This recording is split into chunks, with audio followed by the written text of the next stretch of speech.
মুর্শিদাবাদ শহরে বিজেপির ঘরে বড় সড় ভাঙন। বনভোজনের আসরে তৃণমূল কংগ্রেসের যোগদান শতাধিক কর্মী। মুর্শিদাবাদ শহরে রাজনৈতিক সমীকরণ আরও মজবুত করল তৃণমূল কংগ্রেস। মুর্শিদাবাদ পৌরসভার 16 নম্বর ওয়ার্ড কমিটির উদ্যোগে আয়োজিত এক বনভোজন অনুষ্ঠানে কার্যত পরিণত হলো এক বিশাল যোগদান সভায়। এদিন বিজেপির ঘর ভেঙে প্রায় 100 জন সক্রিয় কর্মী ঘাসফুল শিবিরে নাম লেখালেন। মুর্শিদাবাদ জেলার তৃণমূল কংগ্রেসের নেত্রী তথা প্রাক্তন বিধায়িকা শাওনী সিংহ রায়, মুর্শিদাবাদ শহর তৃণমূল কংগ্রেসের সভাপতি সুভাষিস সরকার এছাড়াও অন্যান্য তৃণমূল কংগ্রেস নেতৃত্বরা বনভোজনের আনন্দমুখর পরিবেশে বিজেপি ত্যাগী কর্মীদের হাতে তৃণমূলের দলীয় পতাকা তুলে দেন। টাউন সভাপতি সুভাষিস সরকার তিনি তিনার বক্তব্যে বললেন, মুখ্যমন্ত্রী মমতা বন্দ্যোপাধ্যায়ের উন্নয়নমূলক কাজে অনুপ্রাণিত হয়েই এই যোগদান। এই দলবদলের ফলে 16 নম্বর ওয়ার্ড এলাকায় তৃণমূলের সাংগঠনিক শক্তি কয়েক গুণ বৃদ্ধি পেল বলে মনে করছেন রাজনৈতিক বিশেষজ্ঞ মহল। অন্যদিকে বনভোজনকে কেন্দ্র করে এদিন স্থানীয় তৃণমূল কর্মী সমর্থকদের মধ্যে ব্যাপক উৎসাহ উদ্দীপনা লক্ষ্য করা গেল। নবনিযুক্ত তৃণমূল কর্মীরা কি বলেছেন সংবাদ মাধ্যমের সামনে শোনাবো আপনাদের। এই ভিডিওটি যারা দেখছেন ভিডিওটি শেয়ার করবেন, চ্যানেলটি লাইক করবেন আর সাবস্ক্রাইব করবেন। আই লাভ মাই ইন্ডিয়া, মেরা ভারত মহান। আজকে কতজন আপনারা জয়েনিং করলেন? আমরা আজকে 100-র উপর হবে। কেন জয়েনিং করলেন আপনারা? জয় বলতে আমাদের রাস্তাঘাট, আমাদের পুরসভা 16 নম্বর ওয়ার্ডে জল পাবিনি, কোনো ব্যবস্থা নাই। রাস্তায় যে 4 চাকা গাড়ি গেলে পাথর ছুটে বাচ্চাদের গায়ে লাগে। এই লেগে আমাদের বিজেপির উপরে একটা আক্ষেপ দেখিয়ে আমরা তৃণমূলে 100 জন আজ জয়েন্ট করলাম।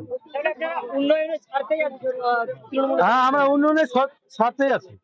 কি নাম আপনার? আমার নাম স্বপন মন্ডল। এই জায়গাটা হ্যাঁ, এটা 16 নম্বর ওয়ার্ড। কেন আজকে আপনারা বিজেপি ছেড়ে তৃণমূলে জয়েন করলেন? মমতা ব্যানার্জি এবং তৃণমূলের উন্নয়ন যা দেখছি সেই উন্নয়নের জন্য আমরা তৃণমূলে জয়েন করলাম। কতজন করলেন আজকে? মোটামুটি 100 জন। কি নাম আপনার? আমার নাম বাবলু মন্ডল। আজকে আমাদের মূলত 16 নম্বর ওয়ার্ডে আমাদের সবাই মিলিত হয়ে এখানকার কর্মী এবং প্রচুর সংখ্যক মহিলা কর্মী তারা সকলে মিলে সমবেত হয়ে আজকে আমাদের একটা খাওয়া দাওয়ার অনুষ্ঠান রয়েছে এবং আমরা এই লক্ষ্মীর পাঁচালী যে সিনেমাটা রয়েছে সেটাও উন্নয়নের পাঁচালী, সেই সিনেমাটাও দেখানো হয়েছে। এখানে মানুষ ভীষণভাবে আপ্লুত এবং সবচেয়ে বড় ব্যাপার আজকে আমাদের ভাই বিদ্যুৎ চম্পার লিডারশিপে, ভাই সঞ্জুর উপস্থিতিতে আমাদের এখানে বাপন আছে, সোনালী আছে, সায়দা ভাবি আছে, সবাই মিলে আমরা এখানে বহু মানুষ বিজেপি ছেড়ে আজকে তৃণমূলে আসতো। তাদের সবচেয়ে বড় কথা মমতা ব্যানার্জি যে উন্নয়নটা করছে সেই উন্নয়নে সামিল হওয়ার জন্য তারা বিজেপি ছেড়ে এখানে এসেছে। তাদেরকে আমরা বরণ করেছি এবং আগামী দিন এই এলাকার যাতে আরো বেশি উন্নয়ন হয় সেই দিকে আমরা সচেষ্ট থাকবো। কতজন জয়েনিং করলো আজকে? আজকে প্রায় 100-র অধিক জয়েন করলো। এই যে 26 নির্বাচনের আগেই জয়েনিং একের পর এক থেকে বিজেপি ছেড়ে তৃণমূলে আসে, তাহলে কি সামনে বিধানসভায় এই তৃণমূলের কি কতটা আশাবাদী? দেখুন, সময়ের অপেক্ষা, সিট হচ্ছে কিনা সে আপনারাও ভালো বুঝতে পারছেন, রাস্তাঘাটে ঘুরছে এবং যে দলটা আগামী দিন বিগত দিনে বিধায়ক তৈরি করছে সেই দলও হারে হারে বুঝতে পারছে যে আগামী দিন এই বিধানসভায় কি হতে চলেছে। কারণ 5টা বছর কোনো ডেভেলপমেন্ট নেই, উন্নয়ন নেই।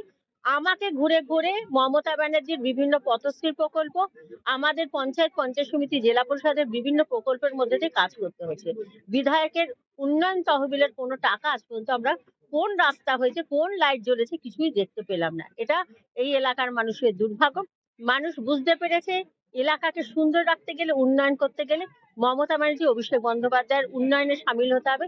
তাই আজকে দেখছেন প্রত্যেকটা জায়গায়, সেদিনকেও গণেশপুরে হয়েছে, আজকে এখানে হয়েছে, প্রতিটা জায়গায় মানে একদম শয়ে বিজেপি কর্মী তারা আমাদের দলে আসছে। কি বলবেন পুরো মুর্শিদাবাদবাসী?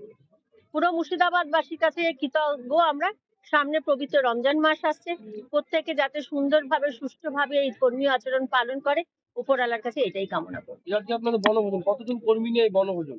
তাও 500-র ওপরে, 700 লোক একটা ওয়ার্ডে।